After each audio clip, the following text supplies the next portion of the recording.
Hello guys, আসসালামু আলাইকুম। Welcome back to my channel. আজকের রেসিপিটা হচ্ছে স্পেশাল মুরগি রোস্ট। আম্মু স্পেশাল মুরগি রোস্টটা কীভাবে রান্না করবে সেটা আজকে তোমাদের সাথে শেয়ার করব। তাই ফার্স্টেই হচ্ছে আমি নিয়ে নিচ্ছি কিছু মিট পিস। এগুলোকে আমি ফার্স্টে ফ্রেশ করে নিছি, তারপর হচ্ছে আমি ম্যারিনেটের জন্য এগুলোকে নিয়ে নিচ্ছি। সব মিট পিস নেওয়ার পর হচ্ছে আমি এখানে দিয়ে দিচ্ছি দই। আম্মু হচ্ছে দইগুলোকে একটু ব্লেন্ড করে তারপর দিছে, তারপর লবণ দিয়ে হচ্ছে আমি আবার ম্যারিনেট করে নিচ্ছি।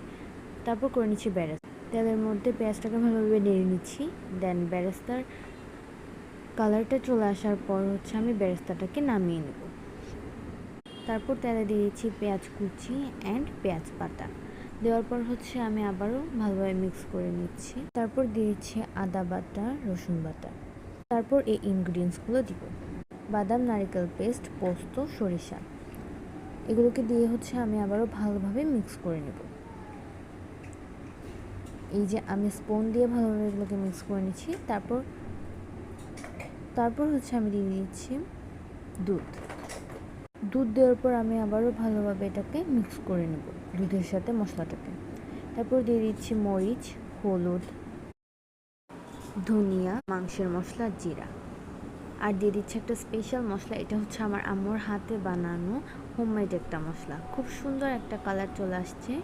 এবার হচ্ছে আমি দিয়ে দিচ্ছি ম্যারিনেট করা মাংসগুলোকে হচ্ছে আমি প্রায় 2 ঘন্টা মতো ম্যারিনেট করছি। যত বেশি ম্যারিনেট করব ততই হচ্ছে রোস্টের টেস্টটা খুব ভালো আসবে। রোস্টটা সিদ্ধ হচ্ছে। তারপর হচ্ছে আমি এটাকে আরও একবার নেড়ে দিলাম, তারপর দিলাম ঢাকনা। কিছুক্ষণ পর ঢাকনা উঠিয়ে আমি কয়েকটা মরিচ দিয়ে আবারও ঢাকনা দিয়ে দিলাম। এই যে অলমোস্ট ডান, বাট আমি আরেকটু কিছুক্ষণ চুলায় রাখবো মাখা মাখা হওয়ার জন্য। তো এটাই হচ্ছে আমার স্পেশাল রোস্ট। অবশ্যই জানাবেন রেসিপিটা কেমন হয়েছে। রোস্টের সাথে তো পোলাও না হলে চলেই না। So thanks for watching.